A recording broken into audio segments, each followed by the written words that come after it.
It's really weird just being up here because I'm just a normal guy, guy who thought that going to school, getting good grades so you can get a good job was the way life was supposed to be, right? Have any of you ever heard that? You know, I realized that the reason why my parents told me that is because that's what their parents told them. Of course, my dad, being the rebellious one, didn't want to go do what his father told him to do, and he became a photographer instead of a dentist. And I would have loved to have seen some of those conversations, really. And so my dad's like, I'm not going to push my kids to do what I think they should do. I'm going to let them be free and just kind of choose what they want to do. Well, I'm not that kind of guy. I need some direction. And so I kind of fell into the career that I landed in, which was in the paint manufacturing world. Did you know people actually there's paint stores out there and they sell paint every day? Does that surprise anybody? It did me when I started working for them, because the paint cans in our shed in the back of the house were 20 years old. We didn't buy paint every day. I mean, the house got painted. Well, it didn't get painted. It just really didn't get painted, but once every 15 years or something like that. So I was really surprised that people actually bought paint every day. Well, I started driving a truck for these guys because they paid 50 cents more an hour than what I was doing over at the sheet metal fabricator, and eventually fell into repairing paint pumps. You guys know what those are? You see them at Home Depot. You put it in the paint, and then you take the gun and you spray the paint on the wall. All it is a tool. It's just like a paintbrush. You dip it in the paint, you put the paint on the wall. Except for these pumps that I was working on were owned by big commercial contractors. And I was living in Vegas at this time, and these pumps are $4,000 for a paint pump. And all it does is take paint out of the bucket and put it on the wall. But it did it at a really high rate of speed. And so I got really good at repairing paint pumps. But how many of you think you could get real passionate about paint pumps? I mean, just passionate about paint pumps, right? Yeah, I was one of the few. No, I'm kidding. I was not passionate about paint pumps, but it was something I could do and I could do well. And so, I mean, I guess I was happy about that aspect of it. But it gave me an opportunity. It actually kind of springboarded me to have an opportunity where I could actually get into now application equipment sales. And I'm not much of a salesman. I'm just going to tell you, people, they come in and they go, hey, what paint pump do you think I need? And I'm going to tell them, what are you doing? Okay, how much do you want to spend? How long is this going to go on for? Do you do it every day? What type of materials? Here you go. Here's the paint pump for you. I'm not looking to go in and go, hey, well, here's all the whiz-bang features. Buy the $4,000 one, even though I know you're just painting your house over the weekend, but this one will work really well. That's not my style. And so I provided a lot of support for the paint stores and the paint sales guys and all this stuff. And they paid me like that. I was just a support. I didn't sell paint. I sold equipment that actually applied paint. But I was working for a paint manufacturer. So I was really like a redheaded stepchild. I'm sorry about those that are red-haired, my sister included. I have a couple of sisters in the back here. You can wave your hands, yay. So if I refer to them, you'll know why. I'll be like, oh, when was that? What happened? Where was it? They can set me straight. She's not the stepchild, but she's red-headed. And then my brother-in-law is red-haired too, and there's a couple more of you. All right, I'm going to have to use a different example. So, but I was like a brown-haired stepchild for the company. I was support on the outside, and how long is this going to last? I had worked for the same company for 11 years, had been in my same industry. I dedicated not dedicated, but donated like 15 years of my life to this industry that I didn't care about. And, but it paid a good wage. I mean, before 2008, I was making in the low six figures, and that was good enough to pay my debts and have a house and provide for my family. And I thought, that was okay. When I started my job, they gave me this retirement program though. Hey, just put some money, we'll take it out of your check, put it into your 401k. And I'm like, cool, I want to retire. How quick can I get this done? So I'm maxing it, which is like 3% of my paycheck, and they're matching that at 50% of what I'm putting in. And I'm thinking, man, this is going to build up pretty quick, right? I'm going to be retired by the time I'm 35. Until I got my quarterly statements, and I realized this is going to go, or this is going to take a lot more time than I had originally thought, or felt like it was going to take. Because that 3% they were taking out of my check was like $150. I mean, that was a lot of money. But it wasn't adding up very quickly. I mean, it was being invested. You think investments grow fast, right? They grow fast. And what I realized that if I stopped donating my money to my 401k, it would go down, even though it's an investment and it's supposed to go up. And I got really depressed over how long it was going to take me to retire. Because the day I got a job was the first day I thought about retirement. It was, seriously. And I realized I was going to have to do something different. And so I started reading books. I'm all, what are the people that actually do retire, the people that do wealthy, what do they do? So I read books like Rich Dad, Poor Dad, which has been mentioned a couple times. There's other books like The Richest Man in Babylon, which is a really good book, and it's like that big, so I can read it.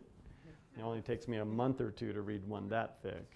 But there's other books out there like The New Roadmap, and there's all these books about, The Millionaire Next Door. That was a good one too. What I realized is that there was an underlying theme that these people that were wealthy, that they had in their investment portfolio. I am stuttering a lot today. Maybe it's cold up here. Utah's a little different than Southern California. When I left yesterday, it was supposed to be 88 degrees when I left. And I got here and it wasn't 88 degrees. But anyway, the underlying theme was that they all invested in real estate. They had other investments as well, but they all had real estate. And I thought, well, I got to get me some of that there real estate if I want to retire. I got to buy a house, got to rent it out, and collect cash flow, right? That's what Robert Kiyosaki taught in his book, Rich Dad, Poor Dad. And so I had, like I said, done all right in my job, and I had paid my debts, and I had a little money in the bank, and I had paid off everything except for my house. So I had no credit cards, no car debt, which was, just one of those points in life that happens and then it's hard to repeat. But I had pulled a HELOC on my house, and I thought, I'm going to go take this 60 grand, I'm going to buy my first rental. And at this point, this was like 2007, and house prices had kind of topped out in Southern California and were now on their way down. And I thought, hey, everything's on sale. I'm going to go buy me a piece of real estate. And it's going to be a rental, and it's going to cash flow. And so my wife Claire, she's driving, and I'm like, all right, go over to this one and over here. Oh, look, there's a sign in front of that house. Let's go take a look. And she's all, there's nobody living there. I'm all, I know, it's perfect. Let's go take a look. And she's like, I'm going to stay in the car in case the cops show up. I'm leaving, and you can deal with them. I'm like, all right, I'll be right back. So I'm hopping the fence, It has a pool, and it has this. And I'm looking through all the windows, make sure there isn't someone living there. And there wasn't, thank goodness. And I hop back over the fence, and, it's got all this stuff. And it's like, it's only like 250 grand. It used to be 600 grand or whatever. And so we did this for a month or two. We kind of looked at houses and found what I thought could potentially be a lot of good deals. But I didn't know if they were good deals or not. And who was I going to ask? The only people I knew that were professionals in the real estate market were who? Realtors, right? Real estate agents. Now, do they have my best interest at heart?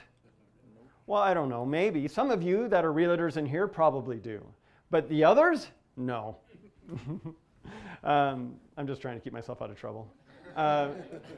So maybe they do, maybe they don't. But do they know a lot about renting houses?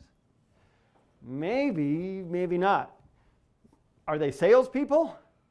Yeah, I've come from a sales background. I know some salespeople will sell you whatever they feel like you should have versus what you need. And so I was really in a quandary, because what if I bought a house and then I had to rent it? And then how do I get people to rent it? And then what happens if the toilet plugs at 2:30 in the morning? What am I going to do about that? And then what happens if they don't pay their rent? What happens if they do pay their rent? What am I going to do? I mean, what happens if they fulfill their lease and I've got to get another renter in there? There were all these questions. I didn't know what I was going to do. So you know what I did? Nothing. Yep. I got to the edge of the cliff and I looked down and I couldn't see the next step. So I just turned around and I went back to work and stood in line and decided I just was going to be on the Work Till I Die program, because you know why? Everybody else was in the same line I was, and they're all, yep, we're all together, we're losers, we're all doing this together. Must be in good company then. I won't be doing it by myself. So that's what I did, and I was just going to be okay with it. How many animal lovers are out there? You ever pick up find like a wild dog on the streets and you think, I'm going to tame that dog and we're going to be friends, but first I better go get him fixed. Well, and that solves all the problems. And then he just lays around and you can just pet him whenever you want because he's not doing nothing. Well, yeah, I kind of felt like a fixed dog. Because, I'm sorry, some of you guys probably have jobs that you really love, and that's good, and that's all right. What I'm going to talk to you about today, though, is going to work because you want to, not because you have to. Is that okay? Yeah. And I didn't like my job, and so I talk about it a little bit, and how my life has changed over the last couple of years, and how I don't have to go to work because I didn't want to. I didn't want to go build someone else's dreams. I wanted to get some of my own dreams and then go work on those. Because after 15 years of being in the career I was in, I just didn't feel like I had dreams anymore. And I don't know if you've ever found yourself in that place, but I didn't have dreams anymore because it was too painful. Because I didn't see a road, I didn't see a path, I didn't see a way of being able to accomplish them. Does that make sense? So I'm going to tell you a lot of stories today because I like to teach through stories. I hope you're okay with that. And I think that's probably the most effective way to get through, as Richard was saying, 100 hours worth of material in 5 hours. We're going to lightly touch on a lot of it, and some of it I'm not going to tell you that I touched on it, and you're just going to realize, hey, that's creative acquisition, or hey, that's finding money. And so I'm going to hit mainly six topics of fix and flip. And so I'll stop telling stories, and we'll get into a little bit of the meat, and the stories will just happen, okay? Is that cool? If you have a question, just raise your hand. Our group's not so big here that we have to wait for a question-answer period, and we can just answer those questions as we go along. Is that cool? All right, so as Richard mentioned, it is me, and Kendall Stock is my partner in crime. He's actually out in Chicago today doing the same thing. This is not our full-time job. We're real estate investors. But I'll tell you, the more often I share what I do, the more people that come up to me and go, I want to do that too, or I could use some help. And it's become part of my why, if you will. It's part of the reason why I am a real estate investor, is so I can help other people, give them some hope, maybe encourage them to take some action, to do something different if they're unhappy where they're at. Or if they are happy where they're at, maybe help them take some action so that they can eventually get to a place where if they want to go spend time traveling or with their family or with their children, that they can. First off is the disclaimer. Richard's gone over that pretty well. I'm not a lawyer. I'm going to talk about my experiences. Before you go out and set up your company and go out and do flips and all that stuff, make sure you talk with someone who's a professional that can set up your LLCs correctly for the type of business that you're doing and all that other good stuff. There's our pictures. That doesn't really matter. So you can see me. I'm right here. I don't know why I have that slide there. I'm sorry. I'm going to take that out. But Kendall's not here, so you could look at his picture, I guess, but he's not really that important because he's not here. So in 2008, my employer that I had donated 15 years of my life to couldn't afford me anymore because the economy had tanked really hard. And our company was very dependent on new home construction. And what was not happening in 2008? New home construction, yes. So if no one's painting, then no one needs paint pumps. It's just weird. It doesn't happen that way. I didn't know that was going to be the case. I had the previous 15 years, things just kept moving along until 2008, everything stopped. And boy, it's going like gangbusters now though, right? You guys drive up the freeway at all? You see all that construction? Holy cow, we got houses, we've got commercial buildings, everything's moving. So in 2008, I no longer had a job. But luckily, before that, Richard's brother, not Kendall, but Brent, so Richard and Kendall's brother, Brent, was driving around in a Hummer around town that had some advertising on it. And have you guys ever seen cars with advertising on it? Like maybe today. Do you ever call the phone numbers off the back of those cars? Heck no. If it's on the back of someone's car, it can't be true. Or else it wouldn't be on the back of their car. Right? At least this is the thoughts going through my head. Well, Brent has this Hummer. I see it around town. I didn't know it was Brent's Hummer. I just saw this Hummer, and it had some verbiage on it. One of the things it said is, we don't just teach real estate investing, we create real estate investors. And I'm like, man, I was trying to go out and buy a rental. I didn't know how to do it. I really needed someone that had done this before so I could go out and do it myself, get some pointers. I needed a mentor. And I see this Hummer pull into the parking lot where I was sitting, and I thought to myself, now I'm going to find out who's driving this thing. What kind of watch does he wear? What kind of shoes is he wearing?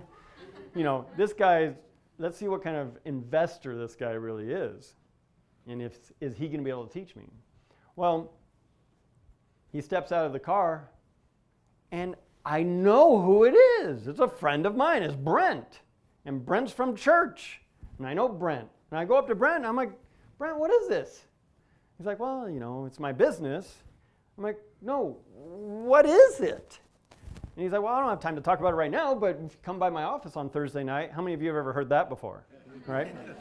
If you come by my office on Thursday night, I'll tell you about it. And so I go to the office on Thursday night, and I see a presentation, what is called the investor briefing. And all of a sudden I'm like, there's education out there that actually will help me to learn about real estate investing, and there's a community of real estate investors just like me that will help me to invest in real estate, and there's this marketing component too, which I think is really weird. Kind of gave it an MLM feel, it was like, oh, it's real scary. And I'm like, why would they put that in there? I didn't understand why there was a marketing component to this education. And it took me a while to understand why, because as Richard had pointed earlier, what stops us from investing? We don't have the money, we don't have the credit, we don't have the time, we just plain scared, we don't have the knowledge. Being able to share this information and get paid to do so solves some of those problems. But more than that, what I realized is that my life would have been extremely different if Brent didn't say, hey, come down to my office on Thursday night and you can find out what I do. It would have been really different. I would not have flipped 170 homes in the last 6 years. I would not have made $2.7 million in net profits for my business and my investors in the last 6 years. It would have been really different, because when I lost my job as a salesperson, a paint pump salesperson, they offered me a new one with less pay, less than half the pay I was going to be getting for the same amount of hours. Would I have had to just choose that? Work 11 hours, 10, 11 hours a day for $40,000 a year? In Southern California, that doesn't pay the house payment. It just doesn't. And so I'm very grateful, extremely grateful that someone shared it with me. And I hope today that you get something out of this that will help you realize that you're real grateful for the person who invited you here. Because I know you didn't hear the big radio ad. You didn't see the television commercial. You didn't see the blimp with the skywriting on it, advertising this little meeting here. We're just people, and we're sharing a message that's helped us. It's helped me. So in 2008, I purchased my education. I was jobless. Thank goodness for credit cards. And I figured, you know what, my industry's dead. I got to do something different. I might as well do something I like, something I'm passionate about. So I thought, I'm going to learn how to be a real estate investor. At least, Renatus, the education, says I can be one if I learn how to do it. So I started learning how to do it.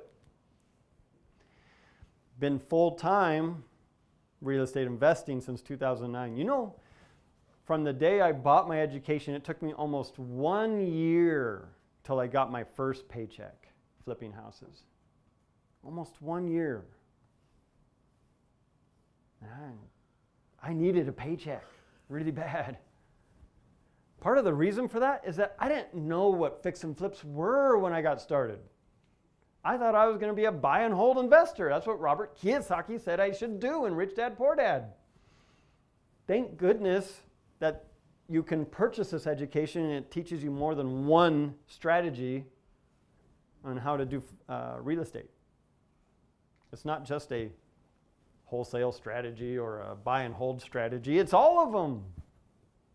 And so I chose to go a different route. I went with fix and flips after I had already started doing my education for a few months, because I realized that you can get checks faster and bigger checks doing fix and flips than you can with buy and hold strategies.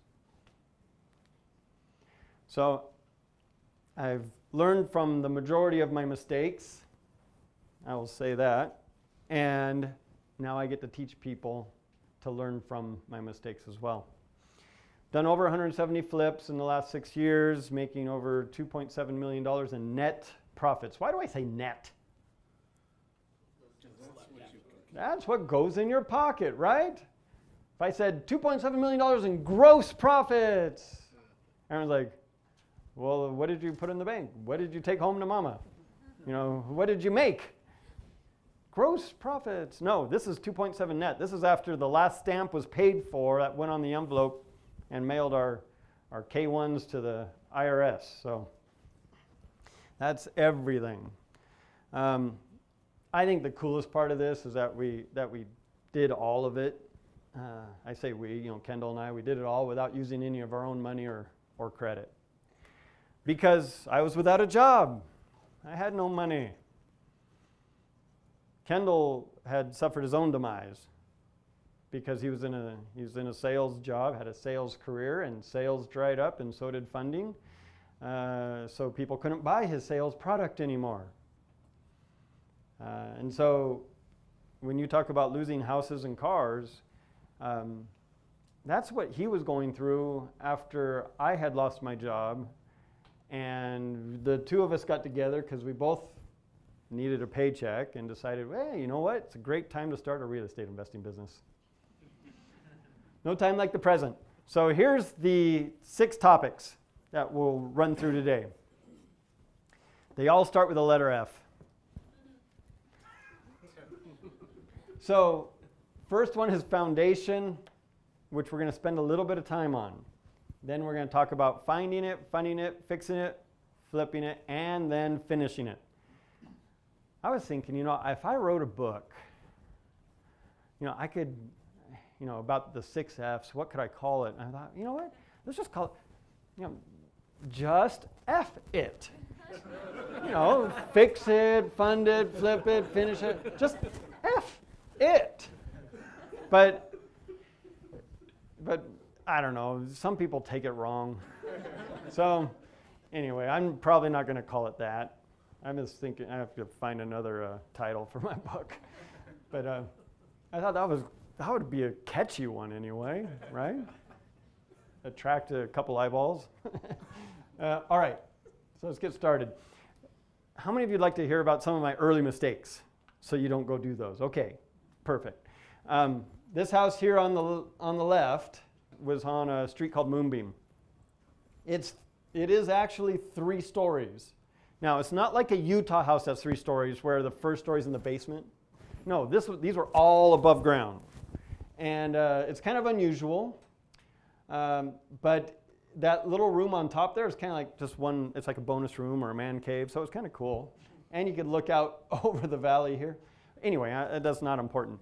What's important is that this is early on, and Kendall and I and the partners we had at the time decided we'd just do all the repairs ourselves. Why not? We're fixing and we're flipping houses, right? Let's get involved and do the fixing. How long does it take you to paint a 2,000 square foot house inside? Well, depends on how many people you have. Well, if you have 4 people painting, well, it takes about 3 weeks, right? 3 weeks of painting. It shouldn't. But when you're not a painter, it takes you 3 weeks to paint a house on the inside. Now, when you're investing, what's the correlation with time and money? Yeah, the more time it takes, the more money it's costing you, the less money you're going to make. Your ROI, your return on investment, weakens. It goes down. And so taking 3 weeks to do the painting, not a good idea. We hired a painter, I think it was on our 3rd or 4th property, just to do the front side of the house, because when you're doing a fix and flip, you don't have to paint the whole thing. You just need to paint the front of the house sometimes. And we had him, I think it was like our 5th house. We actually said, why don't you give us a bid of what it would cost us to have you paint the inside? And he comes up with it. We're like, ooh, that's kind of expensive. He was like $1,500, That's kind of expensive, which was about half the price of what we spend now. But he got it done. He and his guys got it done. You know how fast? Oh yeah, in about a day and a half. And we're like, what were we doing before? Holy cow. When they paint the baseboards, and then they paint the walls, they don't get wall paint on the baseboards. They don't even put up tape on the baseboard to give them a straight line. They just paint a straight line. Imagine that. You know, I had no idea. I had been in the paint industry for 15 years, but had no idea that this was possible. So don't go doing that. Don't spend 3 weeks painting a house. Just hire professionals, because professionals do what they do well. You need to go out and do what you do well, okay? And that might be finding the deal. That might be finding the funding. That might be hiring the people to do the work. Now, if you're a professional painter, and there might be one in the room, yeah, no, yeah, they're out working. Oh, I saw a little finger go up over here. Maybe. Oh, painting cars. Yeah, that's different than painting houses, but you know, same concept. Put paint on the surface. Yeah, and so, but yeah, so let the professionals do what the professionals do. Okay. The second house, Parsippany. This one here. Oh man, this is even embarrassing to tell you about it, but I'm going to just show you a picture here. But here's before. We had to remove this play set here and stuff. But besides the play set, what else looks different in this backyard that we did? Can you tell? This tree here? Do you see that over here? No, you don't. Because we moved it from a different portion of the yard. Seriously, moved it. Four or five of us on a Saturday, all day, from sun up to sundown, moved this tree from, it was like in the center of the yard over here on this side of the house, and our contractor buddy, partner who had the money, he's like, man, we need to move this tree, put it over here. It does not work right here. And I'm like, oh yeah, you're kind of right. Yeah, I'm agreeing with him. And that was my own fault.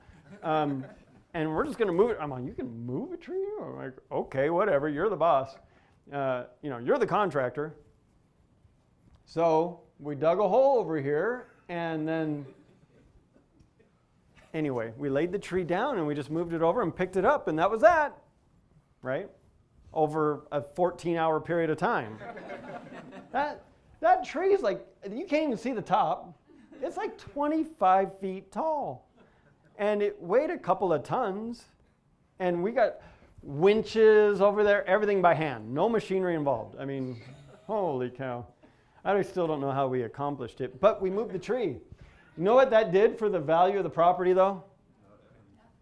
Absolutely nothing. You know how much faster the house sold, though, because we moved that tree? Yeah, didn't matter. Did not matter at all. Looks good, though. Yeah, I'm not listening. Put a laser in your eyeball. So, you got to think about what you're doing in your business. Am I just moving a tree? I mean, is there value to what I'm doing? I'm going around, I got a toothbrush, I'm scrubbing switch plates or whatever, instead of buying a 29-cent new switch plate and putting it on there.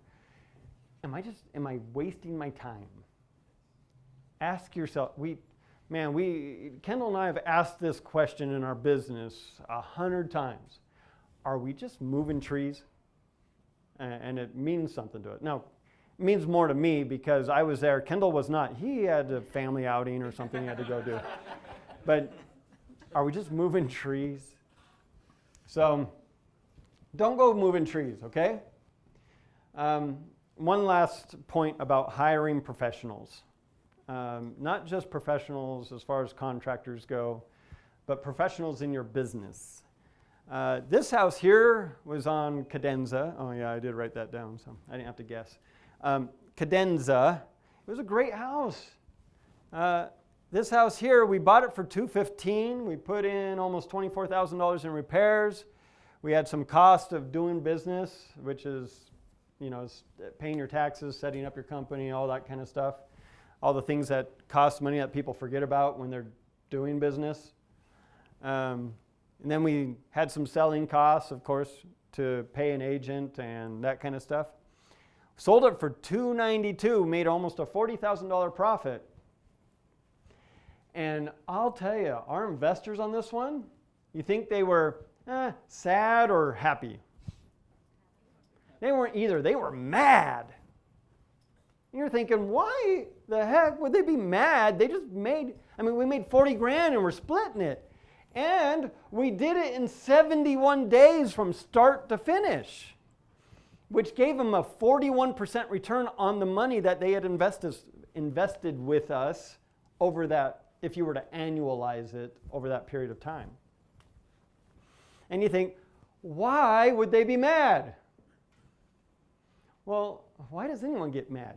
Because expectations are not what? They're not met. They thought they were going to get something different.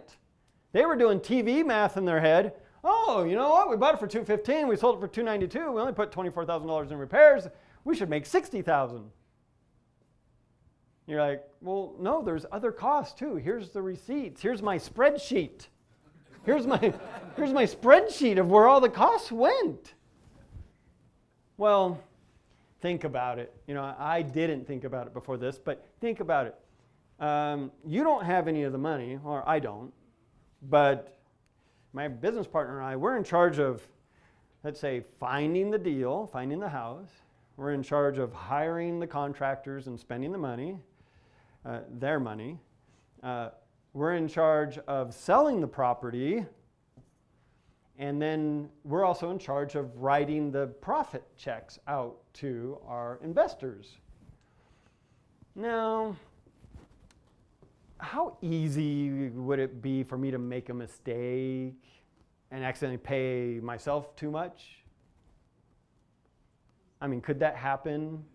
Has it ever happened that someone may have, their books may not have been in order and somehow the books benefited them over the people that were actually investing their money with you?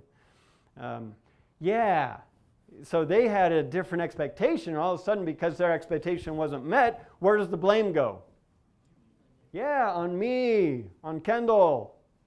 And here we were working our tail off, make this beautiful house, do an awesome job, create a fantastic profit, and they were really, really upset about it. And what I learned was you need professionals like accountants and lawyers in your business. This is our business plan, if you were to draw it out, how we're set up. This was put together by our attorney to help him understand our business, as well as help me understand our business. While we were having our annual meeting with him, because he's such a fantastic tax planner. Not all attorneys are, but he's also a CPA. So he's a real estate attorney and a CPA, so he knows how to set up my business so that I can take advantage of the tax incentives that are out there, as well as protect myself legally. And so we hired professionals. He helped us draw up this plan. There's a lot more to it that I'm going to show you here after lunch, okay? But this is my S Corp right here. This is Kendall's S Corp, and we're 50-50 partners in Sage Investing. And Sage Investing is now 50% partners in all of these little LLCs. And these LLCs are just groups of funds. They're people that have money that want to invest but don't know how, or don't have the time, or just are scared to do it, but they have the money, they have that one component. And so we partner with them. But we put them into an LLC. Why? Well, so that when they get paid out, they know exactly how much they're going to get paid of the profit. It's all written down in a legal agreement. Because does money make people crazy sometimes? Oh my goodness. Yeah, you want to see someone's attitude change real quick? Start talking to them about their money or their lack of money. Yeah, it happens, right? So an LLC comes with an operating agreement that tells you exactly what you're going to do with the money and then where all the profits are going to go. And so you can do a joint venture and you can do a handshake agreement and you can even have your flipping plan written on a napkin and it will work, or it can work. But what I have found in my own business is that having a legal document, one that can be shared with them and have a law office that represents the LLC, not Darren Davis, not Kendall Stock, not Sage Investing, not our clients. They represent the LLC as a whole. That keeps us out of trouble. You know how much more secure our investors feel when they know that they've got a legal binding document supported by a legal office in their hands versus just a handwritten plan on a napkin? You'll get a lot more investors that way. Just saying. If you want to know how to set up your business, this is a fantastic book. This book is a lot more than just setting up your business. It's going to help you put together a step-by-step plan of how you can grow your investments and how you can do it while legally protecting yourself and taking advantage of tax write-offs, tax incentives. That's how the government gets you to do what they want you to do. You guys understand that? Write-off is not the same as a loophole. You guys ever heard that term before?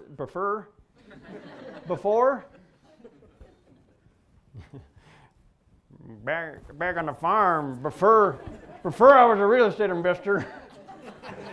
No. Anyway, that term of loophole is a negative term for a write-off. And a write-off is how the government gets you to do what they don't do well. Like providing housing, creating jobs. They try. You ever been to government housing? You haven't, because you're here today. You made it. You would have had to struggle to make it out alive. I don't know, some of you were probably missionaries in different places of the country and stuff like that. Probably had your opportunity. Anyway, met Richard in New York. Anyway, so I was in D.C. That was an awesome place too. Man, we could talk the rest of the 5 hours about that if we wanted to. But yeah, government doesn't do certain things really well. So when you do, they don't charge you as much in taxes. They give you a break. It's really cool. Because of setting up, listening to professionals and setting up my business, I haven't had to pay as much in taxes over the last 6 years. Some people might even think it's not fair because I've had a really good income. We've been taught how to pay ourselves a wage and a salary, or as a salary and a draw, a salary and a draw. And my salary comes in the form of a check every month because we do our own payroll. I pay myself minimum wage. I just got a raise recently, though. In California, went up to whatever it was, I don't know. Which means now I got to pay more in taxes. But I pay about $2,400 a year in taxes just based on my minimum wage that I earn. And the rest of the money that I earn, I take as a draw in my company. But because I do a lot of things the government doesn't do well, and they give me a lot of tax incentives, that $2,400 I paid in taxes, well, last year I haven't got my tax return yet this year because when you're in the big boys club, you don't file till October, just so you know. You just extend, right? You have a lot less chance of being audited if you extend and go to October on your taxes. Not that I'm worried about it. But last year, I paid $2,400 in taxes, and I got a tax return, even though I had put more than over $100,000 into my bank account. In fact, I got a tax return of $2,500. So the government paid me $100 last year to do what I do, instead of me having to pay them to use, for the privilege of being an American. I'm doing nothing different, nothing special, nothing that you can't do yourself. But I just have a little specialized knowledge. The knowledge that I have is who to call when I've got an issue or when I need to set something up. I don't know the tax law, and I'm not going to go learn the tax law.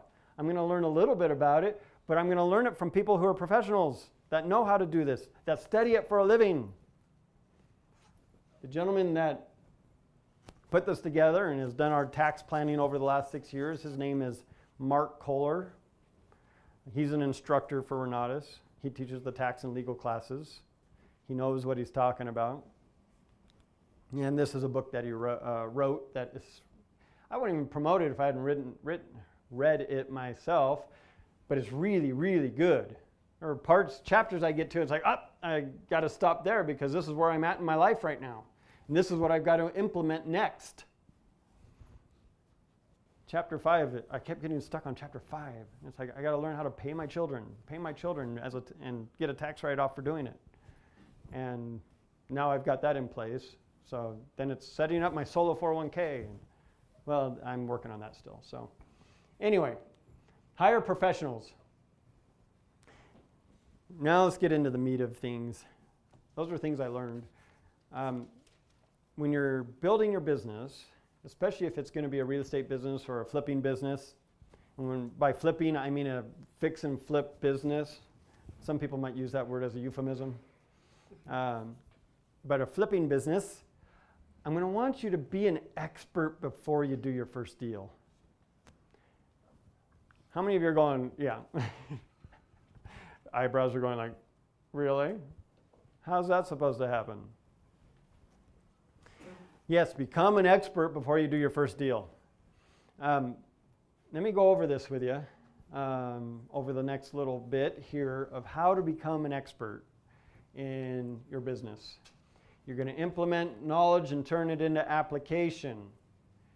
Remember that real estate is not an exact science. As much as I've tried to make it an exact science, it is not.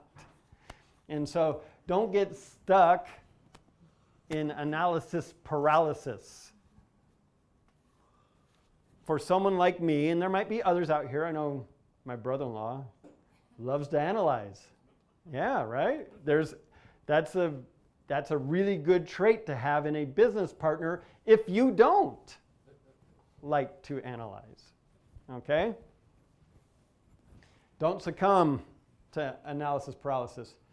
We're going to talk about analyzing the deal. All right?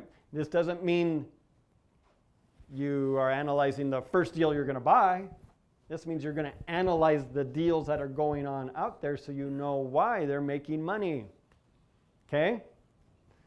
First, we're going to get into these things here individually. So first, we're going to determine the ARV. What does ARV stand for? Okay, after repair value. Does that mean that it's the value of the house the way it stands right now? No, it's not the fair market value, which is what the house is worth right now. It's what can the house be worth if I fix it up? Okay, that is our starting point. It's the end product, but it's our starting point as well because we work backwards. What is it worth? Now let me just subtract all of my expenses, and then I know how much I can pay for it. Does that make sense? Okay, we're going to go over that. First things first. Where can you find out how much a house is worth?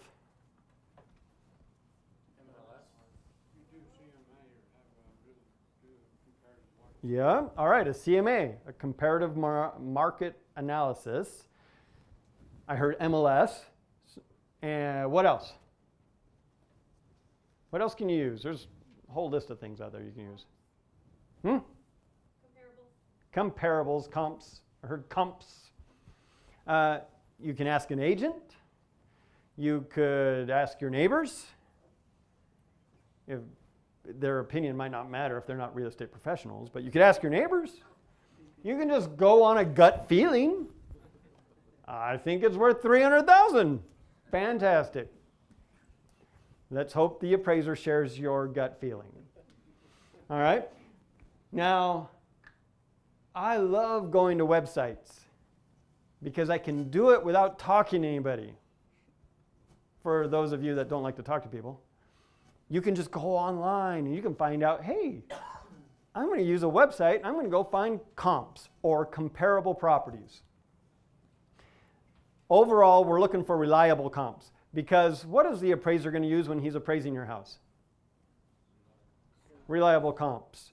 And what if, just what if you're better at pulling comps than the appraiser and you know your value is right and he doesn't agree with you? Whose value matters? His. Not yours. Sorry, Justin. I thought it was mine too originally, but this is a lesson I've learned over time, is that you can fight an appraisal. 90% of the time you're going to lose unless you have information that he's not privy to. And the two houses that we were able to actually increase the appraised value on, we had insider knowledge on the comps in the area or the comps that he had used. And so he or she is going to use reliable comps. You're going to want to do the same thing because you need to be able to support that value. These are websites I like to use when pulling comps. Well, I use a couple of them. Redfin's my favorite. It also works very well here in Utah and much of the U.S. Property Radar is another one. That's a pay-for site, though. You could look at auction.com. Will give you values on properties. So will Zillow and Appraisal and Realtor.com and Trulia and the MLS, all of these others. But it doesn't really matter what everybody else thinks it's worth, per se. It matters what the the good comps in the area around your subject property are telling you it's worth. Because if Zillow says my house is worth $300,000, does that mean it is absolutely worth $300,000? No. What is it worth?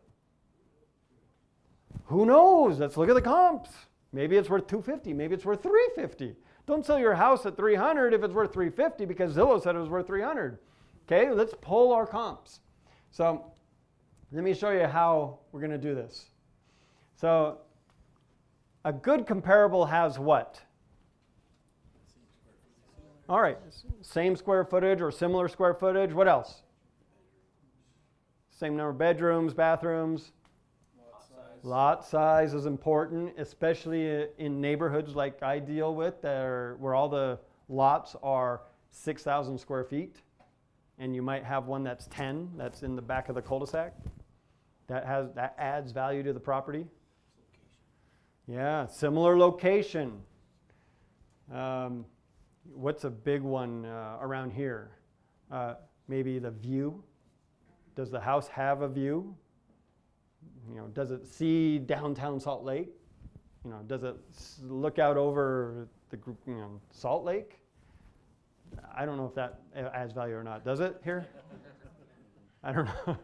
I don't know. I'll tell you, when I was living in Seattle, you could be right in Seattle, and your next door neighbor, his house might be turned this direction and actually has a view of the Puget Sound, or the Putrid Sound, if you are local.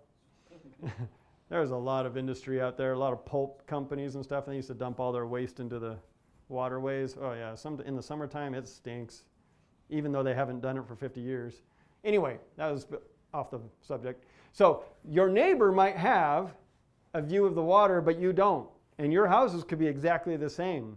But this neighbor that has a view of the water is going to be able to sell his house for $100,000 more than you can because he has a view. Now, does every view constitute a $100,000 increase? No. You got to find out what it does constitute. All right. So similar houses, similar lot size. Is there some amenities? Like, does your subject house have a pool? Which is a kind of a big thing in California. There's pools out here though, right? You know, there are ice skating rinks in the wintertime, and then in the summertime it's a pool. That's awesome. So maybe you have a pool or a patio cover or a sunroom or something like that. That adds value. If your house does not have those things, but your comparable houses do, don't think your house is automatically worth the same price as those comparable houses. You guys understand what I'm saying? Okay? If you just go and look, hey, boom, look at this comp. It's selling at $350. We can sell our house for $350. Well, look and see. They put a $150,000 pool into the backyard of the house. It gave them $50,000 worth of value. Does that sound like a good deal? Yeah. Well, I hope you got $100,000 worth of use out of that pool while you had it. So that's kind of the way it works. And make sure those houses that you're comparing, make sure they're all in the same area. I know this isn't always easy, depending on where you're at. If you live in Montana, all right, my neighborhood is 100 miles this direction and 40 miles that way, and there's 6 houses. You know, it's going to be hard to comp that house. It's because the neighborhood's so spread out, and they probably aren't tract houses. They're probably individually built. Not like some neighborhoods here where you know exactly if this house is in the neighborhood or not because it's the same house. It's just a different color, you know, or it has a stone instead of brick on the facade of the house. You know it's in the same neighborhood. Don't go outside the neighborhood if you can get away with it.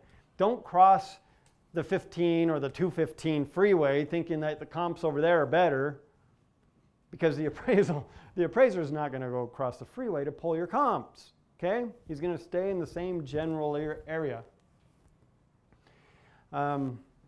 Even if you stay in the same general area, even if your house shares a fence with the house behind it, doesn't mean that house behind it is a legitimate comp. Because it could be in a different neighborhood, even though you share a fence, even though they were built at the same time. You could have a different HOA, a different property tax rate. It's one of those things that you learn that the hard way once. Ask me how I know. Do you guys have Mello-Roos out here? Do you know what that is? It's an additional property tax. So let's say your property tax is 1.2%. That would be kind of low in California. I don't know what it is out here. But 1.2% annually. So you've got, $3,000 you're paying in property taxes every year. A Mello-Roos would be an additional 0.75 or an additional 1% on top of your property taxes that you'd have to pay annually, but only for like the first 20 years that the house was built. Because when they built the house, they had to build all the infrastructure. They had to build schools. They had to build a fire department. They had to build all this stuff because the neighborhood went up real fast. And so they'll attach and Mello-Roos is 2 guys, one named Mello, one named Roos, who came up with this fantastic idea of, hey, we'll just have them pay more property taxes to pay for all the infrastructure instead of having the builder pay it. And so be careful, be aware that there's possibly can be additional taxes on a property, on your house versus the properties that might be surrounding your house, okay? Let's take an example. This house was on Polensa, right? Yep, Corte Polensa. It's, 920 square feet. I think it was 3 bedrooms too. That was a small house. Anyway, I'll show you some pictures. Maybe it was 2 bedrooms. Built in 1991. Okay, so we're going to go and look for some comps. So I'm going to type in on my redfin.com, which is a free site. Go check it out. You can type in the address. Or you can just type in the zip code and then look in the general area of the house. My subject house is right over here in this little circle neighborhood right here. Red Fin. Yep. F-I-N. I don't know what it means, but they call it Red Fin. It's kind of a silly name. Maybe the guy's a fisherman or has an affiliation with fish of some sort. I don't know. Maybe he likes seafood. Maybe he's Finnish. Maybe he's redheaded Finnish. Yeah. Wow. I didn't think about that before. All right. We'll find out one of these days, and I'll let you know. All right. So here you can see these bright yellow streets. What do those look like? Major roads. Yeah. So I'm going to want to pull all my comps kind of from this little neighborhood here. I know that they were all kind of built at the same time. That's a lot of houses to build at the same time, but nonetheless, that probably is a project that took 2 years to build. So my houses are going to be built from whatever, 1990 to 93 or something like that.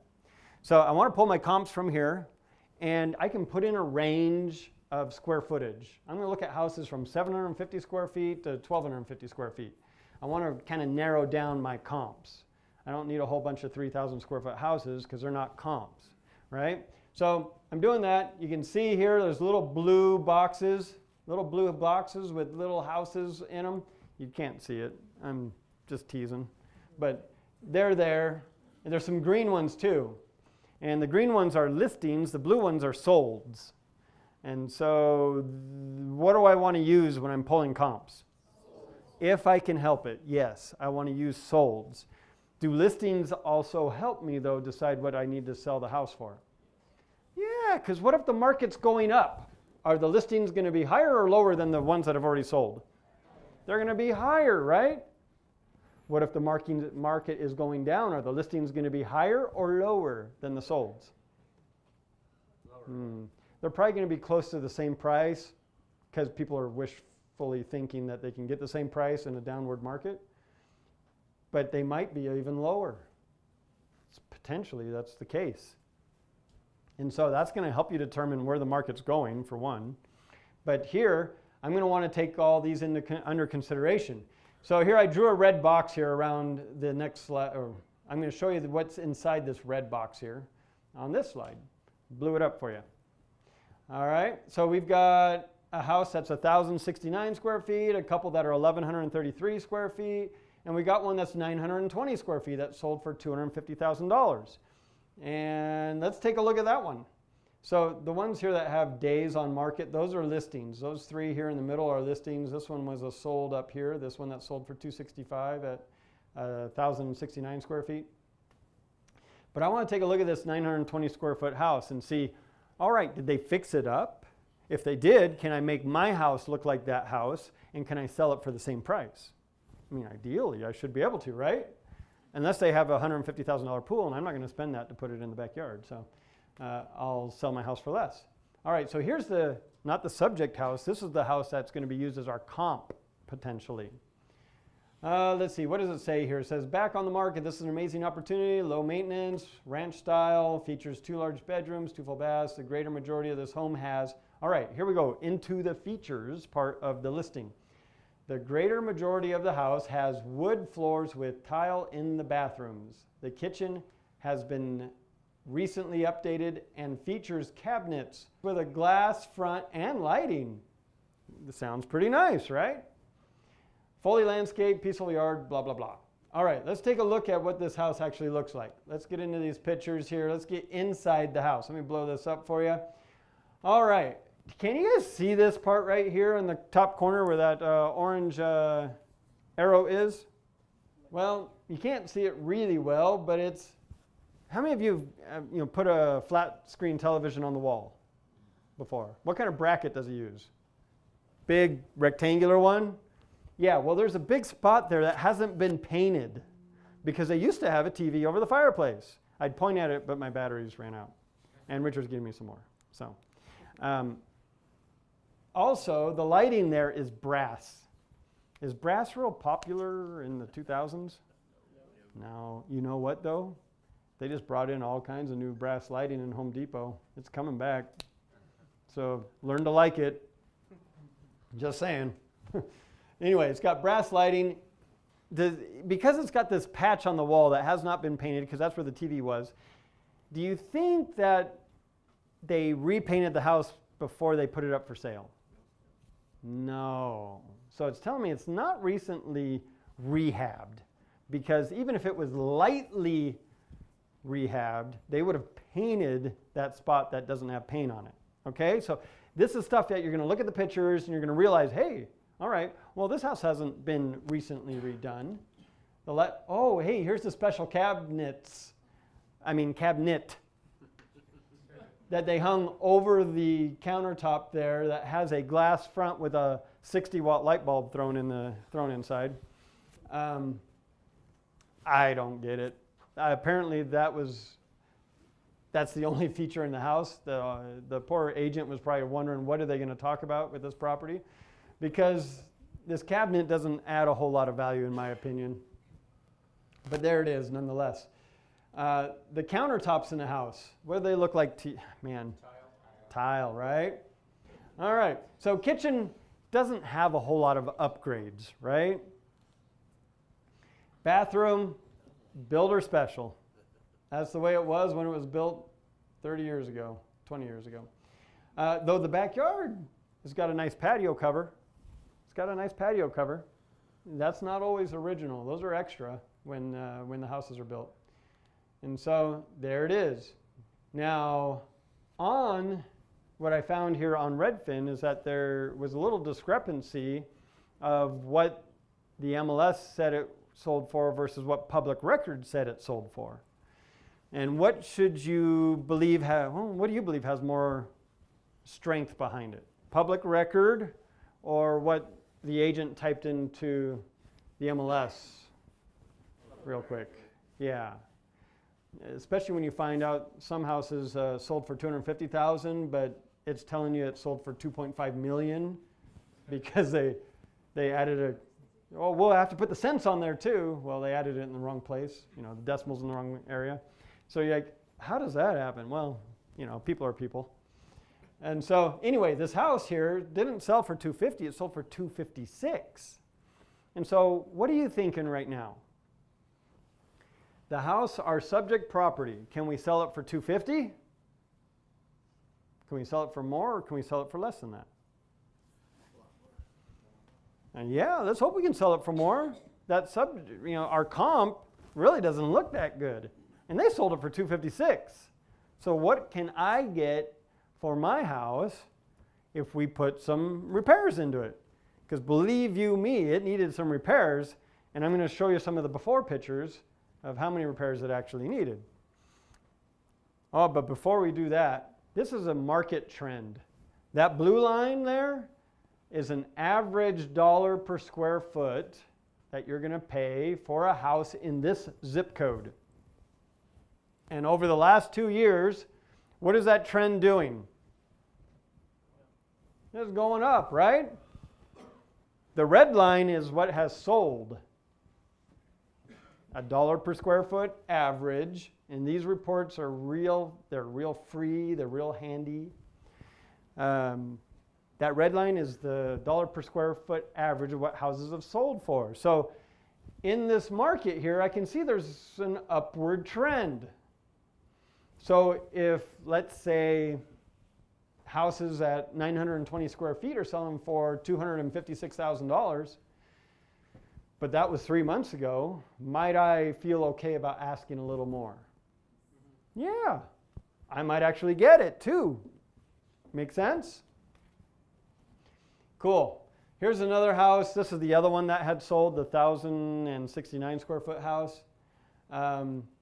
It was actually a flip that was done. And they have wonderfully old tile and old lighting. They have just regular standard flat panel doors and brass fixtures. It did have laminate floor in it, which does add a little bit of value, at least some perceived value, meaning value to the buyer, might not be value to appraiser. The appraiser's like hard surfaces. You could write this down. If you want to add value to a house, put in like permanent upgrades like granite and tile. Those things don't wear out like paint and carpet. Does that make sense? Paint and carpet, appraiser could care less usually. They don't really care. Who cares? The buyer. So do we put paint and carpet in a house if the appraiser's not going to give you any value for it?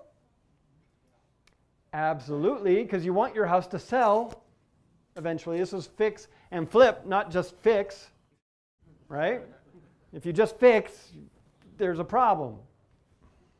You're going to have to, it's going to have to be, we're going to go back to doing buys and holds, you know, no more flips. Okay, so laminate flooring. When you take pictures of your house, though, don't do what this person did. We got the cover on the fireplace is open. There's a cable hanging out the wall where you plug your television in. I mean, come on, would have taken them 3 seconds to close the door and tuck the cable into the cabinet. It's like, you know, if your husband's walking around and his zipper's down, do you tell him? Okay. All right, do the same thing when your house doesn't look the way it should and you're taking pictures for your final walk, or, you know, for the final MLS listing. You know, make sure everything's kind of in its place. So we purchased this house at $192,000. We sold it for $265,000. We sold it higher, but we wanted to sell it quickly as well. Because could we have sold this house for $300,000? What would determine when we got our $300,000 price tag? All right, I hear market. What else? Right buyer potentially. We could have sold this house for $300,000. It just would have been more time. Because I was looking at this house the other day, and the person who bought it from us has sold it. It's so weird. But when was this? All right, we sold it in January of 14. So this example here is 2 years old. It's been sold again. You know what they got for it? $295,000. And they put it in escrow 2 days after they listed it. So they probably listed it a little bit low. And so, yes, we could have got $300,000 for the house, but we would have had to wait 2 years to do it. Does that make sense? You can always get your price. It's just how fast do you want to sell? And we're in the fix and flipping business, not in the fix and hold business. And so we've got to do it at a marketable price that the appraiser is going to agree with and the bank's going to loan on. Does that make sense? Okay, so we sold it at $265,000. You want to see some befores and afters real quick? So there's the front yard before, that's the front yard after. Did we do a lot? Didn't paint the house. We mowed the lawn. We cleaned up the shrubs. So not a lot on the front of the house. There wasn't a lot that was needed. Kitchen, though, these cabinets are not original and they're not wood. And they were in bad shape. All right, so kitchen had to be fixed up. So there we did. We cleaned it out. And then we put in new. Now, those are just Home Depot cabinets. We spent maybe $2,000 in cabinets. We had our handyman put them in. Put about a couple $1,000s in maybe not even a couple thousand, maybe like $1,800 in granite, $1,200 in appliances, and you got yourself a new kitchen. Oh, and we got some flooring in there. That's tile. But not expensive, but it was necessary. But every appliance was broken when we bought the house. The heat didn't work. The AC didn't work. Nothing worked. It was a rental. The lady there had fallen on hard times and she wasn't paying the rent anymore. The people that owned the house weren't fixing the house anymore and they were in foreclosure themselves. When we pulled out the cabinets here on this wall, though, these valves had been leaking for a couple of years, and so we ended up having to tear out all the drywall, the insulation, and replace one of the pipes. And that was easy to do once we took the cabinets out. If we hadn't taken them out, that would have probably not been caught by us anyway. And that may have been a problem for someone in the future. But since we were there, we just fixed it all up, put it back together. Not hard to do. There it is. You can kind of see the backyard too, go from what it was to what it is now. Bathroom. Oh, you see the floors in this house? Let's see, the bathroom here. There's no floor. It's just concrete. The owner, the people that turned it into a rental decided, wow, this will be less expensive. We'll just throw some paint down on the floor, some stain on the floor, and they just stained the concrete. And they did it themselves, and it looked like it. So we took out the cabinets in the bathrooms too. Everything, there was so much water leaking in this house, it was terrible. You see here the mirror too. It used to have just that big ugly mirror. And to set ourselves apart, we just put a single mirror. Took off the old mirror, put up a single mirror, changed the light fixture, and it gives it a custom look. $60 for that mirror if you buy it at Home Depot. If you go over to Ross, you can buy those mirrors for like $20. Here's what the fireplace did look like. It had some cracked tiles. It really needed to go. That's where the dog had piddled before we got there. So we just took the floor tile and wrapped it around the fireplace.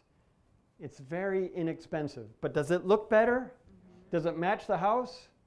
Yeah, a lot more, a lot better. We put up new blinds, changed some light fixtures. This is just common stuff we do. We don't do this in every house except for the cabinets. We don't change cabinets in every house. We only change them when they have to be. But these are just common repairs. They don't cost a lot of money, and they give a lot of perceived value as actual value. Having hard surfaces like tile and granite really do help when you're getting your appraisal. There's the backyard before. Here's the AC unit right there. Is that the teeniest, tiniest little AC unit you've ever seen? Yeah, it didn't work. But we got it to work. We had our AC guy came over and fixed the electrical issue and recharged it. And $500 later, we got ourselves an easy repair on an AC unit, tiny one. So backyard, we fixed the fence, put in some sod, tuned up the sprinklers. Not a lot of costs. So because we did those things, we were able to get another $8,000 or $9,000 over the highest comp in our neighborhood. So that, if we hadn't done those things, how much could we sell the house for? That's a good question. If someone came in with FHA financing, there's certain things that have to be done to the house, like flooring. They have to have carpet, and it has to be a certain grade of carpet. The appliances have to work. The AC has to work. All that stuff has to be done, even to sell it. That's the minimum that has to be done in the house, to sell it at the cheapest price possible.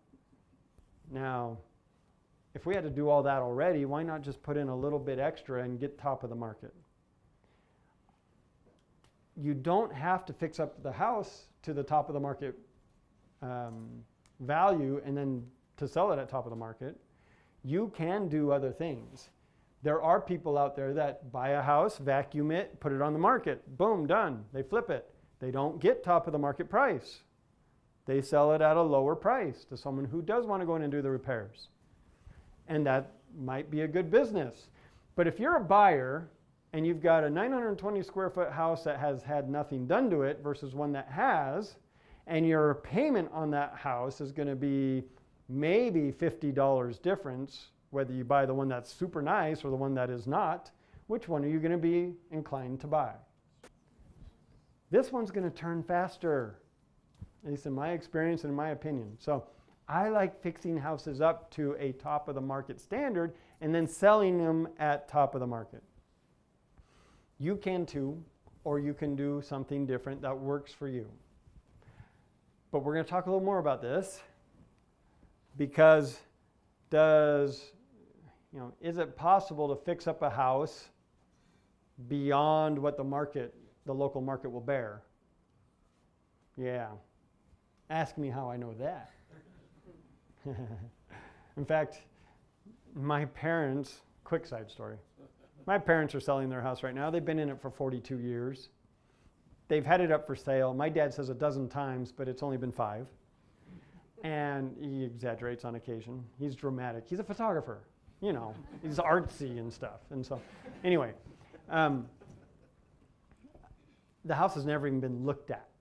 when he's had them up for sale the last 5 times over 40 years. So they figured, well, we're dying in this house, so we're going to fix it up the way we want, which was a lot nicer than every other house in the whole neighborhood, maybe the whole zip code, but it's a really nice looking house.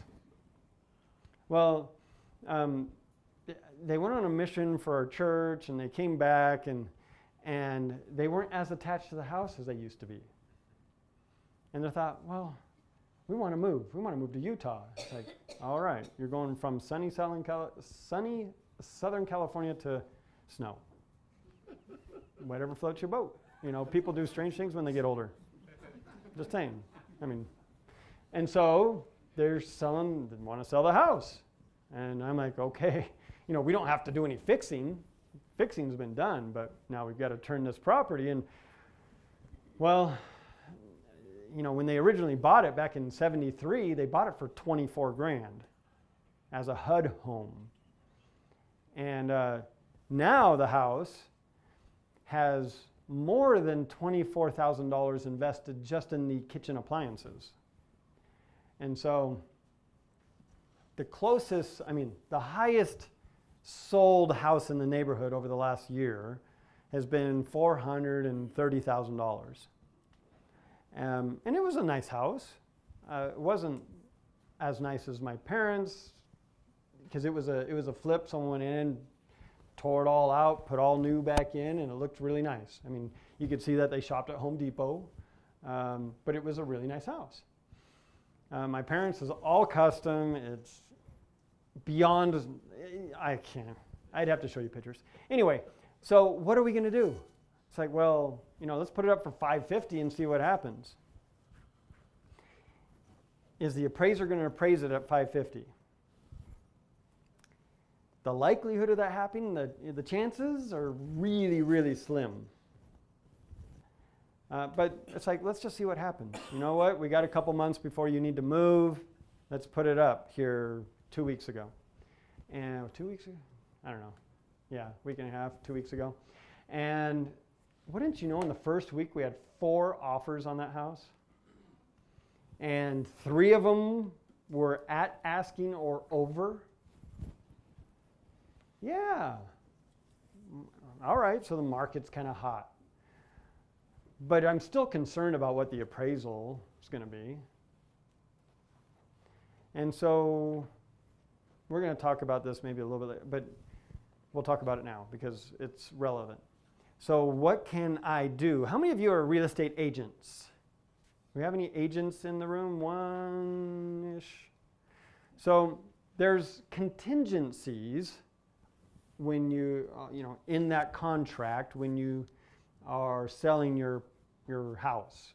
Sometimes the buyer might come with a contingency of, well, I got to sell my house first before I can buy your house. That's a contingency. What's an important contingency when it has to do with the appraisal? If the house appraises for $495, yet they gave an offer of $570, what price are they going to pay? $495, because that's what the bank's going to lend them. Correct? What if you remove that contingency, that appraisal contingency? Then what do they have to pay if the appraisal comes in at $495? They've got to pay their offer price, whatever they offered, right, Scott? That's what they're going to pay. So they've got to bring cash to the closing table. Does that make sense? Well, when you have 3 offers that are at the sale price or above, it gives you a little negotiation power. We're in the position of strength at that point, and sure enough, we were able to find a buyer who was willing to pay $15,000 more than the appraised price, appraised value, not to exceed their offer of $570, but not to go lower than $550. And so my parents' house now is in escrow. Even though Every other house in the neighborhood is sold for more than $100,000 less. Is that easy to do though? If you over improve your property, are you always going to get more than what everybody else has got? No. In fact, if you're flipping houses, I wouldn't suggest doing it. So first, let's look at market trends. Because what does the market do? It does. It fluctuates. It goes up. It goes down. It goes sideways. And that's always an interesting market to be in when it's going sideways. What is this market doing? We talked about this. It's going up. All right. Easy trend to evaluate. One way I've been able to find out what the market is really doing is through my own analysis of looking at houses. If I'm thinking a house is worth $300,000, or my max bid should be $300,000, are other people buying it for $300,000? Did they also think it was worth $300,000, or are they buying it for $320,000 or $350,000? Am I getting outbid by $100, or am I getting outbid by tens of thousands of dollars? If I'm getting outbid by tens of thousands of dollars, what might the market be doing that I'm not aware of? It might be going up, right? So if you're going to go buy a house at auction, might you want to be aware of what the market trend is in the area? Yes, because you don't want to be losing out on houses that you could have bought and made money on. In this market, especially Utah County, a lot of people are doing the fix and flip. I was kind of talking to Chris about this. Mm-hmm. Does the market always correct itself as going back to more neutral? Okay. Because so many people here are doing fix and flips that it's like, you know. So your feeling, Christian here says, does the market always correct itself? So are you feeling this kind of high right now? Yeah, it's like a hobby for a lot of people. Okay, so there's a lot of fix and flippers out here. They're doing a lot of flips. And you feel like the fix and flippers might be pushing the market up. You know, maybe they're speculating a little bit. They're kind of pushing that market up, trying to get that. Yeah, because as houses get harder to buy, people have to spend more on them with the hopes that they could sell it for more. And so they keep pushing the market higher and higher and higher, potentially. Now, should that actually happen? I mean, an appraiser is a professional. They should actually be able to go in and say, no, the house is worth this price. But appraisers are human, and real estate is more of an art than a science. And so it happens. Markets go up. Markets then, sometimes, like you were saying, correct themselves. Now, the best thing that corrects a market is supply and demand. When there's not enough supply and there's a high demand, what happens to prices? They go up. When there's a lot of supply and not as much demand, prices fall down. Houses stay on the market longer. The market corrects. So basic economics says that the market's going to correct to wherever it goes. Okay, so Utah's got a real phenomenal economic system. Far better than California's, in my opinion. So if you got a great economy and there's lots of jobs, people are moving here, house prices do what? They go up because there's more demand. So as job sentiment, consumer sentiment, I should say, job availability, all of that plays a function in where is the market going to go next. And you could spend your whole lifetime analyzing those trends and maybe not know them per se. And so I like looking, since I'm fixing and flipping, I like looking at what has the last 90 days done? Because I'm going to be out of this thing in 90 days. Because if I'm worried about what's going to happen next year, well, who knows who's going to be president next year? Who knows? Are they going to instill, a whole lot of confidence in the economy? Who knows? I don't care, because I'm going to take this house and I'm going to flip it in the next 90 days. I'm going to have it sold, hopefully, in the next 30, go through escrow, well, maybe not in the next 60 days, and then go through escrow and have it done in 90 days. Now, if the project I'm looking at is a year-length project, then I'm going to have to work a little bit fast to get that done. Or I might have to buy it lower in case there is a shift in the market. So I don't have a black and white answer for you, Christian, but Like you were just saying that if you let the fear of what the market is, it's going to make it so that you're not, if you look at the future, that's not going to do anything to help with what you do and what you specialize in. So that was pretty much the answer I needed. So don't succumb to analysis paralysis. That's, don't let fear take over. Because will the market go down? Yes. Yeah. How much? I don't know. When? I don't know. The stock market, does it go down? Sometimes. A lot of times. A lot of times in one day. It's all over. But that's where having knowledge is going to lower your risk, because experience lowers your risk. And I'm talking here, you don't have to go out and flip a house to find out what the market's doing. You just got to go out and start analyzing properties, maybe even analyze properties over a couple of months. The same properties, new properties, old properties, whatever. Find an agent, a friend, who will run a report for you of everything that has been in your zip code that you're focusing on, or your area that you're focusing on. You can write this down.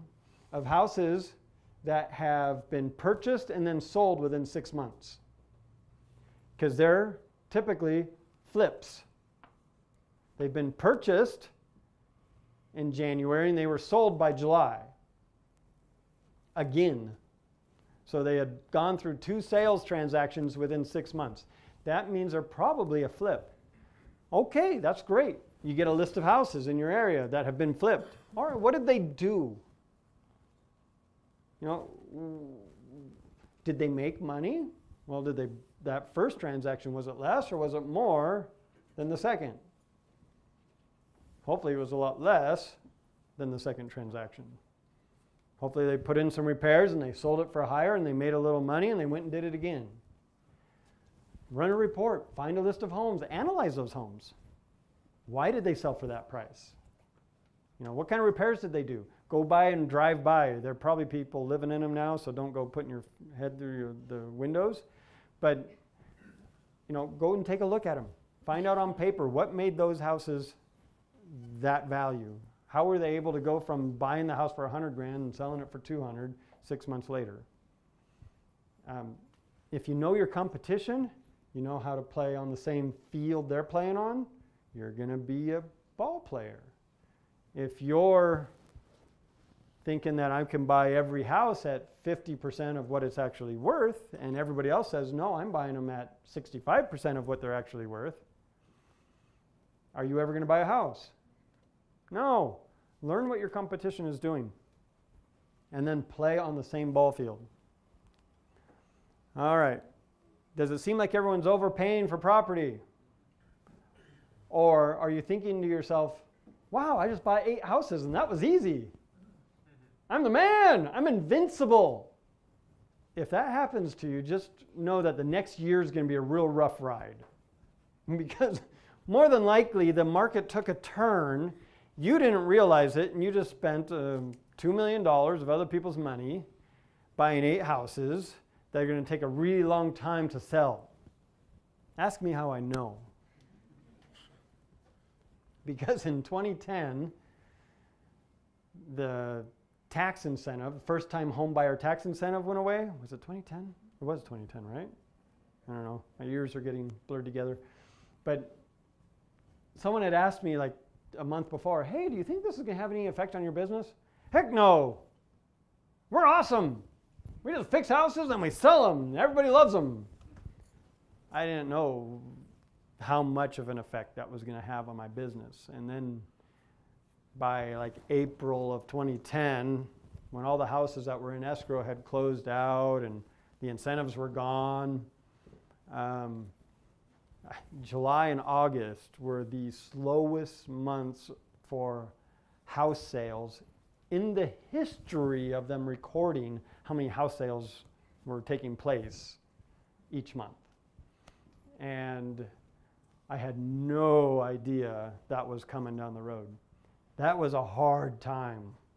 I didn't make a paycheck for a while because it took a while to get rid of some of those houses. And we did not make $20,000 profits on some of them. Some of them we made 2. And we were happy for that.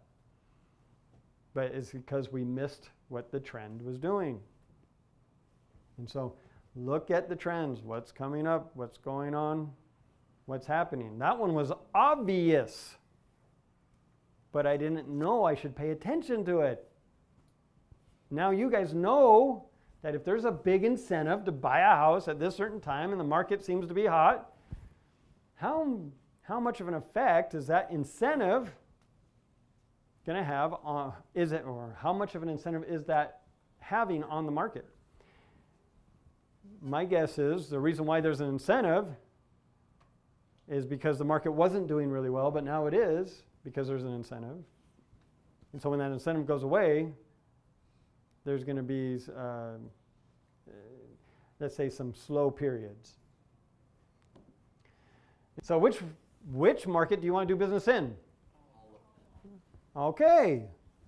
Don't you want to do business in all of them? Or do you want to, like the landscapers out here, we landscape while the snow's not on the ground, and then when it is, we're doing Christmas light installation, and uninstallation. Is that a word? They're putting up and taking down Christmas lights when there's snow on the ground because they can't do any landscaping. And then in the summer, they're back to landscaping again. Do you want to be a real estate investor in the summertime or when the market's good, or do you want to be an investor full-time when it doesn't really matter where you're at? I'm going to suggest that you want to be in all of those markets and just have an understanding of them.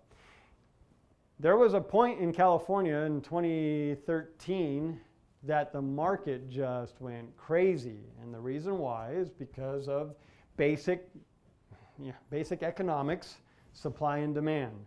There was a whole lot of money that came into the market from hedge funds, from foreign markets that were buying up real estate. And they're buying it up as a hedge against inflation that was coming. And so all of these houses were just flying off the shelf, and especially at the auction, it was terrible because they were buying them not even to flip them; they were buying them just to hold on to them. Hedge funds, they don't buy and flip necessarily; they buy and hold, and then they sell. And so here on this condo, I'm actually standing on the balcony of the condo, but this is the condo complex. On this condo. The highest comp at the time when we bought it was $157,000. Do you see how much we paid for it? $141,000. Who says that's a great deal? Right? You just bought a condo that's occupied, that you don't know what it looks like inside, for $16,000 less than the highest sold comparable condo in the complex. All right, well, it wasn't all my fault. I'm gonna defer some of the blame, but my dad, he's so funny. He was actually doing the buying for us at the auction. Kendall and I, we're out driving the houses and analyzing the numbers and telling them, text them, all right, on this house, go to this price. On this house, go to this price. He has a general idea of where to go on the price, because I gave that to him the night before or the morning of.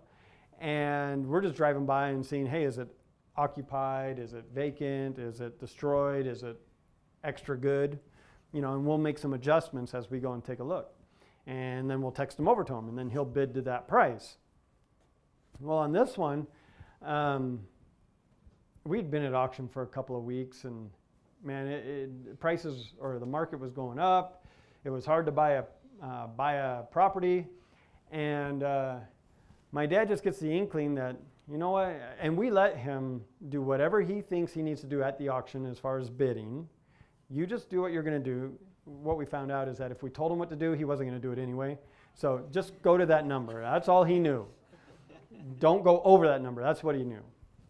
And so this house comes up, this condo, and he's like, he sees us in Temecula, which is a nicer part of our valley, and he just goes, when the crier says, hey, we got this house coming up at this address, the bid starts at like $99,000. And do I hear anyone that wants to bid on it for $99,000? And my dad's like, 141. And I'm like, awesome. He calls me, he's like, hey, we bought a house. I'm like, sweet. What did we buy? I'm like, the one on Taylor. Oh, the condo. Wow, we've never done a condo before. I hope we got a good price on it. So what did we spend on it? $141,000. I'm like, oh my gosh. We went all the way to the max? He's all, well, yeah, that's all right, right? Said, well, I guess. Well, if you didn't want me to go to the max, why'd you call it the max?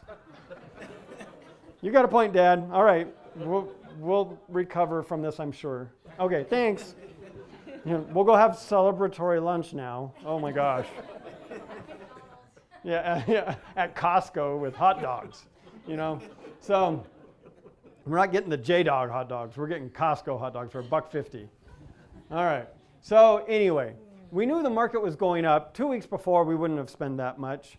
But this is what happened. We ended up selling it for $192,500. That was the highest comp at the time we sold it at. The highest sold comp had sold for $175,000. So you can see it went over a couple of months, went from 157 as the highest comp to 175 to ours, which was 192.5. The market was moving fast over those 100 days. Did you just anticipate the trend and so you knew what you could ask for it? And the reason why I anticipated the trend is because I could see those charts, those graphs, and we were getting killed at the auction. Everybody else was seeing it but me, I felt. Because they're buying houses and we're getting beat. We're left in the dust. It's like, I need to start, thinking about not what is the house worth fixed up today, what is it worth fixed up in 90 days from now, 3 months from now. Now, in your markets, you're probably not going to have inflation and deflation as fast as we do in some areas of California. But you do want to keep it in mind, again. I'm just curious, so did you buy and sell with the renters in it still, or did you? The guy was an owner that was in it, and he had stopped paying the mortgage, and that's why it was in foreclosure. But we ended up, it was kind of a sad story, and we don't have time, but he was so poor that he was an alcoholic, smoked a lot, had to give up all of that stuff so he could continue to live in his little condo. He was so poor, he got rid of all of his vices. And I'm like, wow, I've never really thought about that. I'm like, that was kind of good for you, I guess, right? I don't know if he agreed or not, but it also gave him a chance to actually call his estranged son and say, hey, I'm getting kicked out of my house. Not kicked out, but I'm being helped out of my place. We gave him cash for keys and made it as painless as possible, but it gave him an opportunity to rebuild that relationship with his son. And his son came over and helped him out, get his stuff together, and move on. And so it took 114 days. We made a net profit of $23,000 on that deal instead of a $15,000 loss, which I thought we might make because my dad went right to the top of the market. Anyway, you think, well, if nobody else thinks it's worth this, at least we're just going to go up by $1,000 increments and someone will stop and then we'll pay more than everybody else. Doesn't always work out that way. So anyway, understand your market trends. When we come back from lunch, let me give you a couple of things that we're going to talk about. I'm going to show you first how we purchased $30,000 a year in passive income for $7,500. Does that sound interesting? How many of you could gather $7,500 for $30,000 a year? Okay. Me too. Today. All right? Show you how we did that. Also, how I've purchased this last year in 2015 6 rental houses that are cash flowing me over $2,000 a month without taking any money out of my pocket, and how you can do that too. Okay, that's after lunch. So, Richard, you gonna send us off? Yep, we will. How many of you are glad you came? How many of you have learned some stuff? How many of you wish you would have known this when you were 20? Me? Okay, give it up for Darren Davis. Darren, thank you. Okay, before we head to lunch, I found out something really cool this morning, that one of our community members, her and her husband, they were making a good income. They got started with us, and they were looking at possibly a tax problem. And they found out yesterday from our attorney, CPA Mark Kohler, who's one of our instructors, that they got a nice, pleasant surprise yesterday. So I'm going to have Sasha come up. I'm going to have her share her testimonial on what happened with Mark Kohler. And then I'm also going to have John and Summer also come up and explain what's happened to them over the last 15 months. So we'll hurry and have them come up. Then we're going to now talk about lunch really quick, and then we'll have Darren come back this afternoon. So if you can, help me bring up John and Summer, and then Sasha, please.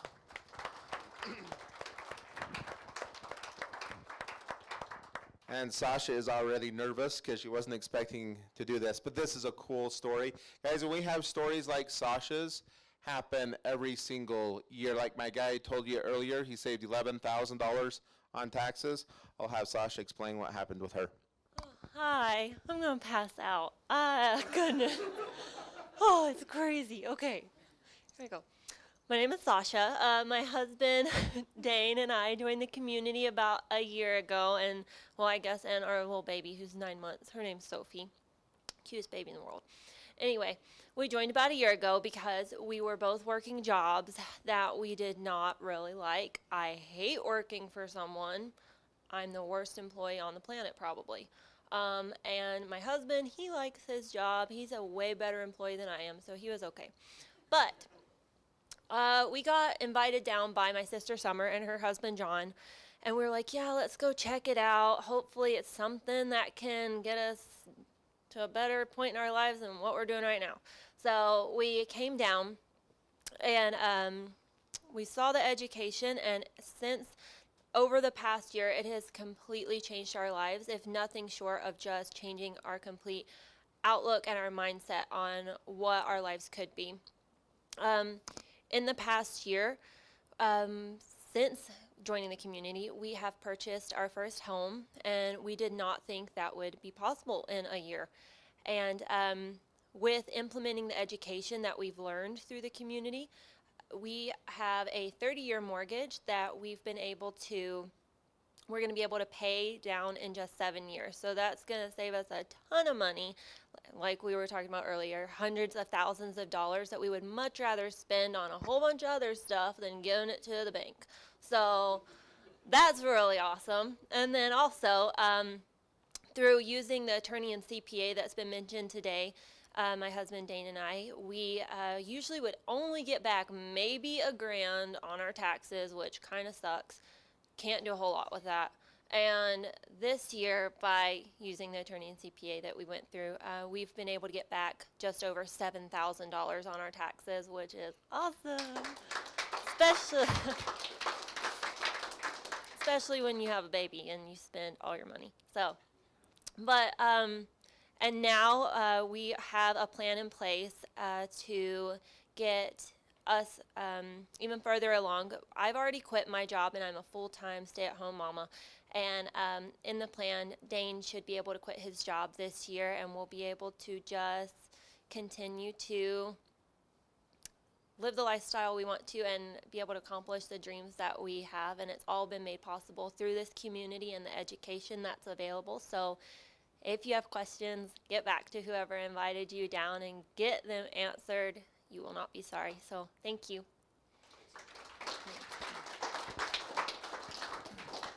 Hi everyone, I'm Summer. This is my husband John. That's my sister Sasha. Got a family affair going.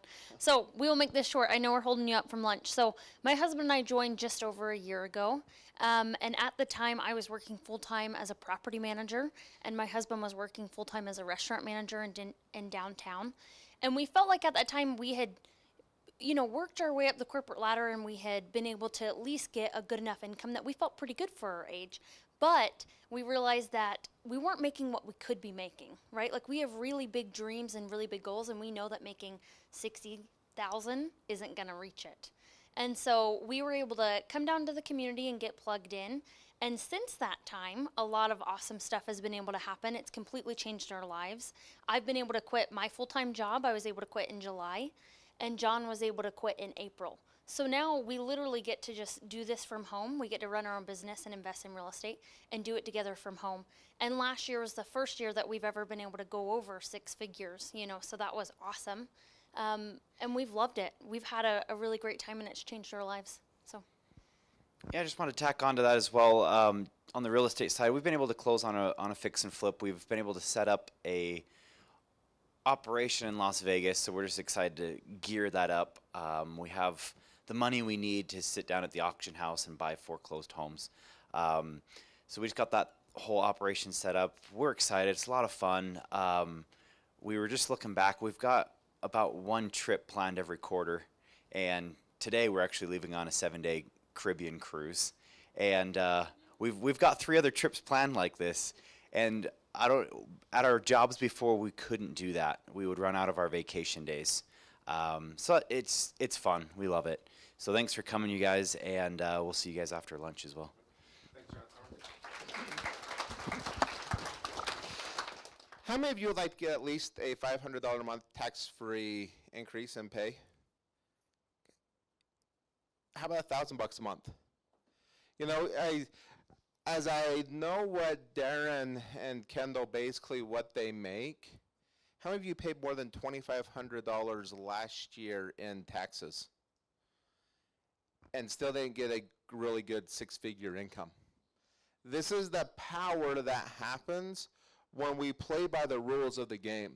Not the rules that we were taught growing up, but by professionals who truly understand what is happening. Being able to have the additional tax write-offs, being able to have the additional tax benefits. For me, it's been a huge blessing, in my life. So this is what we're going to do. We are going to spend lunch. It's 12:15. Luckily, there's enough restaurants really close to us. What we're going to do is we're going to be back here at 1:15, and we're going to get started at 1:15. So you have 1 hour, run, grab lunch. We're going to be back here in 1 hour, where Darren's going to go through how to creative acquisitions. He's going to be doing that, raising money. Afterwards, going into more things. And then when you guys are gone at lunch, this is what I want you to think about. You guys all had your dreams. How many of those dreams could be realized off of closing on an extra 2 or 3 or 4 real estate transactions this year? Darren's right. He did 1 transaction that took him 1 year. And everybody in that first 1 year is like, I told you shouldn't have done it. You did this, you did this. Took him 1 year. Now, since that time, they've done about 45 a year since then. Just think about that.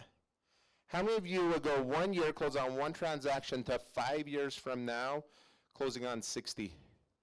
Is that a big jump in what you're doing? Yes. And that's the power when we have 20 other people just like Darren, being able to teach and train on how to go out and do it. So we'll go to lunch. We'll take a 1 hour break. We'll be starting back here in 1 hour. Thanks, guys.